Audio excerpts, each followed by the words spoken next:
Hallelujah. आप सबको जय मसीह की। आज की सुबह एक बार फिर किताब मुक़द्दस से मैं खुदा का कलाम लेकर आपसे रूबरू हो रहा हूँ। अजीज़ों, किताब मुक़द्दस में जब हम चलते हैं तो देखते हैं कि वहाँ ऐसे 7 लोगों का जिक्र आता है जिन्होंने खुदा पे एतबार किया और खुदा ने उनको उत्तर दिया।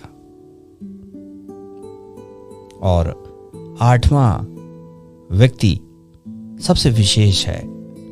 तो आज 8 लोगों के बारे में मैं आपके साथ बातचीत करने पर हूं खुदा के कलाम से। अजीजों, सबसे पहला व्यक्ति नूह।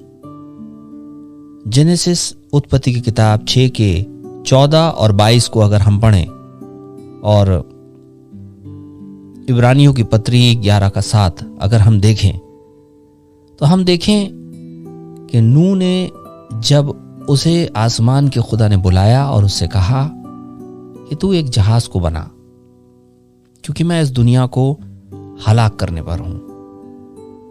और नूह ने कोई सवाल जवाब नहीं किया। जैसा उसको नाप बताया गया वैसे ही उसने उस जहाज को बनाया। और जब वो जहाज बना रहा था तो कई लोगों ने मजाक उड़ाया, जैसे मेरा और आपका भी आज कई लोग मजाक उड़ाते हैं कि भाई ये तो इबादत कर रहे हैं और ये क्या बातें कर रहे हैं, ऐसा कैसे हो सकता है। उस समय भी मजाक उड़ाया गया क्योंकि बारिश नहीं होती थी। कोई नहीं जानता था कि शादी ब्याह और तमाम उत्सव मनते होंगे और उसी दौरान वो पानी आएगा। मगर खुदा ने नूह को ये बता दिया था और यही वजह थी कि नूह का घराना महफूज रहा। पानी आया तो, लेकिन उसका घराना जैसे जैसे लहरें बढ़ती जाती थी वैसे वैसे वो जहाज में ऊंचा उठता चला गया। नूह ने भरोसा रखा, इसलिए वो नहीं डूबा। इब्राहिम, दूसरा नाम इब्राहिम का है। जेनेसिस उत्पत्ति 12:1-4, इब्रानियों की पत्री 11 के 8। अगर हम वहां देखें तो इब्राहिम को जब खुदा ने बुलाया तो वो अच्छे खासा अपने घर में अच्छे से रहता था, सब कुछ ठीक ठाक था। मगर आसमान के खुदा ने कहा, इब्राहिम अगर तू मेरी सुने और मैं जैसा बताऊं तू उस पर चले तो मैं तुझे ब्लेस करूंगा। अब ये इब्राहिम के ऊपर था कि वो खुदा की आवाज को सुने या अपनी आवाज को सुने। उसने खुदा पे यकीन रखा और बाइबल ऐसा कहती है कि विश्वास का पिता इब्राहिम कहलाया। उसको खुदा ने बहुत ब्लेस किया, यहां तक कि सबसे पहली हीलिंग प्रेयर जो सुनी गई वो इब्राहिम की थी, क्योंकि इब्राहिम ने अमलेकियों के लिए प्रार्थना करी और आसमान से खुदा ने उत्तर दिया और उनके बच्चे होने लगे। और अगर आप गौर करें तो जिस वक्त वो दुआ करने गया था उसके घर में बच्चे नहीं थे, उसके पास औलाद नहीं थी। इब्राहिम के पास कोई औलाद नहीं थी, लेकिन वो दुआ करने गया। और जब वो दुआ करने गया तो खुदा ने सहारा पर रहम किया और वो औलाद उसको प्रदान करी। कभी कभी हमारी ताले की चाबी दूसरों के पास होती है, इसलिए हमेशा दूसरों के लिए प्रार्थना करते रहना चाहिए। दूसरों के लिए हम जो कर सकते हैं वो जरूर करें। खुदा सब देखता है, हमें उत्तर देता है। और तीसरा व्यक्ति दाऊद, भजन संहिता 11 का 1, 31, 1 का 15।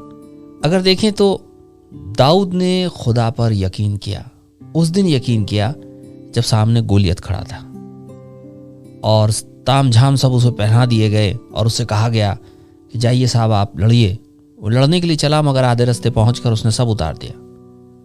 उसने सिर्फ अपनी वो गुलेल ले ली और जब वहां से वो गोलियां चिल्लाया तो उसने एक ही बात कही कि मेरे पास यहोवा का नाम है।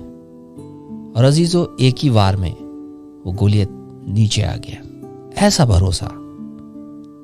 भरोसा चाहिए। हिजकिय्याह राजा, बाइबल ऐसा कहती है, उसने दीवार की तरफ मुंह फेर कर रोना शुरू किया और कहने लगा अब तो मेरी जिंदगी खत्म होने वाली है, मैं तो बड़ी खराई से चलता रहा। दूसरा राजा 18 के 5 में अगर आप पढ़ेंगे इसको, ये चौथा व्यक्ति है। और इस व्यक्ति को अगर देखें तो आसमान के खुदा ने इसके लिए पूरी दुनिया को एक चक्कर वापस कर दिया,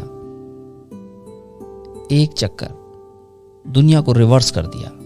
आप कहेंगे कैसे? क्योंकि यशायाह नबी से जब हिजकिय्याह की बात हुई तो उसने कहा अगर धूप घड़ी आगे बढ़ जाए तो कौन सी बड़ी बात है, ये पीछे हटे तब मैं एतबार कर लूंगा। और यशायाह नबी ने फौरी कहा, क्योंकि खुदा ने उससे कहा ऐसा ही होगा, और ऐसा ही हुआ। मगर अगर धूप घड़ी पीछे हटती तो एक दिन, 10 अंश का मतलब एक दिन पीछे हटने का मतलब है 10 अंश में वो दुनिया को एक चक्कर वापस जाना पड़ा होगा। आसमान के खुदा ने उसके भरोसे को उत्तर दिया। 5वां, 3 हिब्रू लड़के सद्रक मेशक जिन्हें आग में डाला गया, उन्होंने कहा हमारा परमेश्वर हमें बचाए या ना बचाए। डैनियल नबी की किताब 3:16 को अगर हम पढ़ें, और बाइबल ऐसा कहती है कि आग में चौथा पुरुष मौजूद था, और वो चौथा पुरुष और कोई नहीं, आसमान के खुदा का बेटा था। उसने कहा ना मैं तुम्हें छोड़ूंगा ना मैं त्यागूंगा, आई एम विद यू। हमारी परिस्थिति कई बार ऐसी होती है कि हमें लगता है कि अब तो ये आग हमें जला देगी, मगर वहां यीशु होता है। उनके कपड़ों से जलने की गंध नहीं आई, उनके मौजू से जलने की गंध नहीं आई, बल्कि जिन्होंने उनको डाला था वो जल के मर गए। क्यों? क्योंकि उन्होंने भरोसा किया। और छठा व्यक्ति डैनियल नबी, डैनियल, उसे शेरों की मान में डाल दिया जाता है, और वो अपनी निगाह आसमान के खुदा की ओर लगाया था। उसे शेर नहीं दिख रहे थे, वो सिर्फ आसमान के खुदा की ओर अपनी निगाह लगाया था। फरिश्ता भेजा जाता है और उसकी निगाह उस फरिश्ते पर टिकी रहती है। नतीजा, शेरों के मुंह को बंद कर दिया जाता है। हालेलुया। और डैनियल नबी को एक भी शेर नहीं छूता। हाँ, जिन्होंने उसे फंसाया था, जब उनको उस मान में फेंका जाता है तो वो हवा में लपक के उनको फाड़ डालते हैं। और 7वां, यीशु, प्रभु यीशु मसीह, 7वां जीसस क्राइस्ट, यीशु मसीह। इब्रानियों की पत्री 2:13 में आसमान के खुदा ने अपने बेटे से मोहब्बत करी और हमें नजात देने के लिए अपने इकलौते बेटे को दे दिया। और आसमान के खुदा के बेटे ने अपने बाप पे भरोसा किया कि जो मेरा बाप कह रहा है मुझे करना है। वो प्याला टलने नहीं दिया और उसकी महिमा की गई। हालेलुया। और 8वें व्यक्ति आज मैं और आप हैं। अगर आज हम खुदा पे भरोसा करें तो वो हमें गिरने नहीं देगा, हाथ बढ़ाकर हमें थाम लेगा। हालेलुया। आप सबको जय मसीह की शालोम। एक बार फिर मैं आपसे ये कहना चाहता हूं कि आप इस चैनल को जरूर सब्सक्राइब कर लें ताकि खुदा का कलाम आप तक बराबर पहुंचता रहे। आप सबको जय मसीह की। हालेलुया। Praise the Lord.